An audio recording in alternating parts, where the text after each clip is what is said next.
It does feel like a lot of teams are forcing the Union to possess the ball a little bit more. And like to your point, like I remember like 2020 was like the best example, right? The Union want this philosophy, right? High pressing. But when you had Brandon Aronson running at that 10, right, with Sergio Santos and Kasper Shabilko, that to me was like at the pinnacle of that high press Union style of soccer. So times have changed, and you gotta keep refreshing the button essentially and come up with new things. And it does feel like, exactly as you mentioned, we've talked about it, that this group has gotten predictable.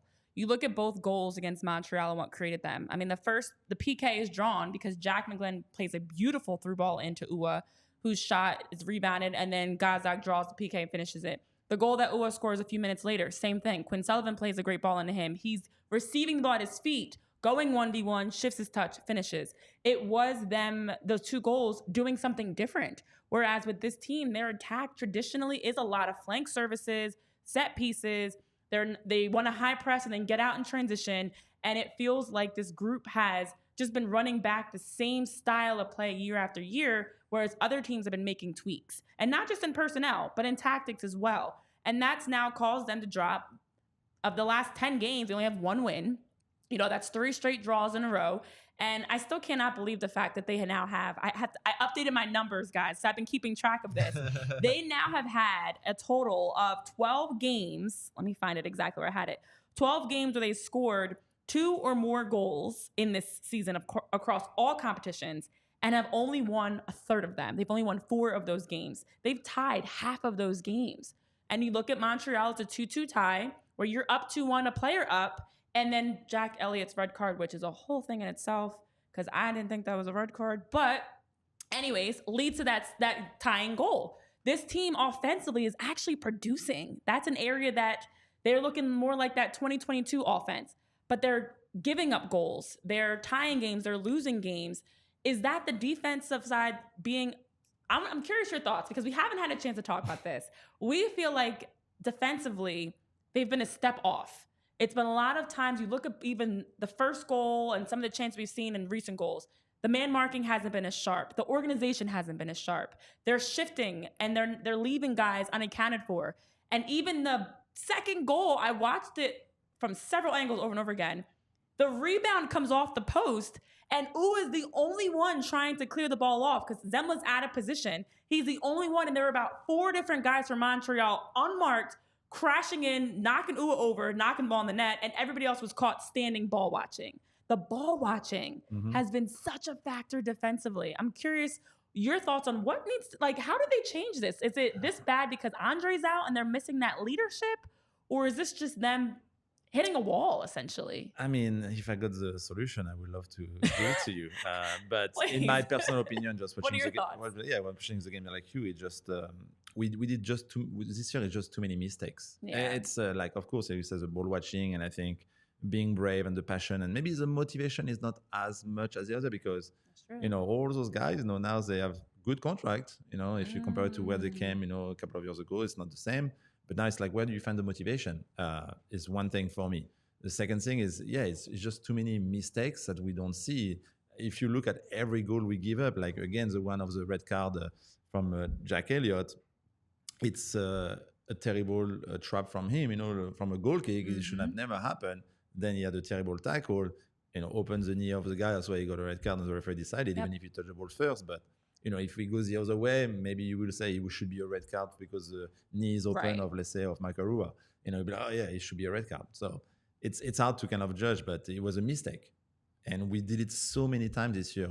And it's not just Elliott, it's everybody in the team did minimum a mistake, from Martinez to, you know, like Glesnes, to Elliott, to Wagner, to Ariol, to Zemla, to Andre. Everybody had kind of a time off, like, you know, and it started with the Champions League. If you remember the Glesnes on goal, everybody was kind of off the game, and they tried to eliminate that in the past, let's say 2 away game when they play in Boston. They got a clean sheet, another clean sheet in Charlotte, but doing this makes them not really attack. They completely like shut down the offense and don't push number forward and everything. So they just need to find the right balance to stay, you know, not taking risk out of the back, make sure they connect passes, don't play with maybe less concentration, whatever it is. I'm not with them, you know, every day, but It's just to come back to where they were supposed to do, which they did it for 2 games. But now you see against Montreal, like falling asleep after a minute or 20 seconds, and we got a goal against, which was a kind of a scenario we saw this year as well, giving up so much early goals that we don't see. It just, I don't know what is the word in, the huddle or whatever, but it's you cannot do that, especially at home. So we kind of give the stick to get beat a few times, and it's what always Jim Curtin say in all of most of the press conferences, like, most of them are not better than us. I don't think they are better too, but they play with more, like passion a little bit, more urgency, more like you say, being 4, crushing the box to try to put the ball in it instead of having 4 guys, around Zemla and being here for him. It's just little details. It's not a big thing, but at the end of the day, it gets you 3 points or gets you 1 or sometimes nothing. So they just need to come back to it. So we might see maybe a little bit better when some of the guys are not here for international duty. Maybe all the young guys who may have a chance to play might show that. And when now you put a new guy and he got a win, now the guy who took the position to come back is like, shit, I need to play at my full level, otherwise I lose my job. And it's a part of the game, So it does feel like it is a mindset, right? Because like, some of these, you said, like, these are mistakes that we haven't seen in the they So it does feel like they could be overthinking things out there, or just not thinking on the same mind length. Because they're not the same page. I mean, you can see, like, if you watch the game, like the frustration from every player. I feel like some stuff you don't see usually when they play. So it's a bit different than we see the last year. But now, it's another thing for them to overcome and become more a team, and try to get out of there, and they have to be together because it's not going to be just 1 or 2 guys. Do you think the fact that the majority of this team has been together for like 3 seasons, do you think anything like that has to do with the mindset right now? I mean, in my own experience, it's, in my opinion, it's like I say, every guy, and well deserved for all of them because they did amazing in the past 5 seasons for the team. They got, let's say, how you say when you get paid and you're like more relaxed, more like complacent. Exactly. Yeah. It's a good English word. Thank you. And it's a normal thing, to happen to anybody. For sure. To be complacent sometime when you feel okay, I'm here, and you don't see maybe you can be over there. You are complacent, and I feel like with having, all those guys and new, contract well deserved for them, but making more money, being here, they know they are here for another maybe 2, 3, 4 years, whatever it is. It's a bit different to motivate yourself, especially when you are always with the same guys. Right. So it could be it. Maybe it's not. Maybe it's just what I'm thinking. But other than that, it's just because of the mistake we see and the frustration and the motivation or the passion. Sometimes you don't see as much as you were seeing before. Yeah. And then you see the frustration when there's maybe 1 or 2 guys at that game who have the right mentality, but the other guy are off. Yeah. It's kind of like you need 10 minimum or 9 of them being on the same page. If it's just 3 or 4, you cannot win a game because it's but it's always like everybody has to be showing up in a weekend. But and that's that blue collar mindset that this group has had that does feel like it's missing, of underdogs wanting it more than your opponent, wanting to leave it all out there on the field. And it does feel like offensively they've been playing a little bit more with that edge at times. Defensively, we haven't been seeing that. It's been feeling very lackadaisical and laid back, and they're getting beat to balls that other teams are scoring because the other guy just wants it more. And I know Jim has talked about that. It's not them giving up these beautiful goals. Listen, we all know sometimes you're going to get a goal scored on you that's just like, all right, applause to you on that one. That was a beautiful goal. The pass, the move, whatever it was. That's not the case. These are goals, even that goal in the first minute. I watched as that play progressed. Nobody's picking up. And then even at times you see maybe it's a midfielder that's behind an attacker chasing and not urgently getting goal side, getting marked up and watching. It's kind of like, you got it. No, you got it. And meanwhile, nobody's picking them up and they're scoring. So it is interesting. I didn't even think about the financial component of possibly being a factor of maybe some complacency of not only the contract, but as you mentioned, when you're playing with the same guys over and over again, and I know I'm better than you, I don't feel like I have to work as hard. But if I know you're pushing me for my position, that's why I liked bringing in like a Marcus Anderson, Quinn Sullivan has been playing better. You need some young guys that are hungry, that are going to push you and work to try to beat you out for your spot. And I think as a whole, the union are kind of missing that edge. I know Ian's saying in the chat that a players only meeting is necessary at this point. I don't think that would even change it because it starts at the top.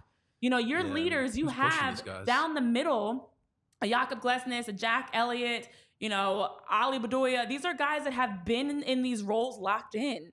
And I think they need some fresh faces just for the sense of stirring things up a bit. Make them have to work again. If your position, Jose Martinez right now is battling with Leon Flock in the midfield, for example. Okay, maybe we get a little more out of Jose now. Like, you need to have that, some sort of motivation that your job has to be won every single day. And I know I said it on the show before, like, I would get back to the point if I was coach, back in my days of coaching, of like, you all have to earn it. We haven't been winning games. 4 wins on the season is not acceptable. The way that we're losing is not union soccer. Everyone has to earn their spot. And whoever is competing the hardest in practice, they're going to get the minutes. I mean, I hate to even have to like and then I don't think it'd be a radical change. Like, you don't need to shake everything up, but just kind of light a fire under them a little bit of like, let's get back to what we were. Let's get back to wanting it more than the guy next to you and beating out every opponent for 50-50 balls and just doing the little things that are missing. You should go in the locker room, Renee, and tell them. But I agree with everything you say. I think we are all, behind our computer, everything. We are all a coach, when we watch the game, we think about stuff we should do, not do. There's a lot of stuff, we don't know. There's stuff, happening, injuries, with the player. But at the end of the day, it's just playing together as a team. It doesn't matter who is on the field. Right. It's who wants it more at the end. And especially when you play in Philly, when you play in the stadium. So we play with the same team. We have the same guys now for a couple of years, and it's great to see them. But like you say, it's important to, at the same time, manage, the group the right way, possible to always get the better result. But there's a lot of young talents, coming now through Philly. We saw, of course, everybody talk about the sign of Kevin Sullivan, but there's a lot of more players as well, who come from the academy, who are ready, winning the GA Cup. You see right now the Union 2 is like number 1 in the East. Good. So it means there is some good player there. It just, are they going to get their chance? It's the only question. Yeah. And as of now, with the result of the team, yes, we are all thinking, but maybe it's time for Jim to, try other guys. Maybe doesn't have as much time since the beginning of the season, and see what they can do to help the team. And because at the end, it's not going to change if it's another tie or a loss, because we are not winning.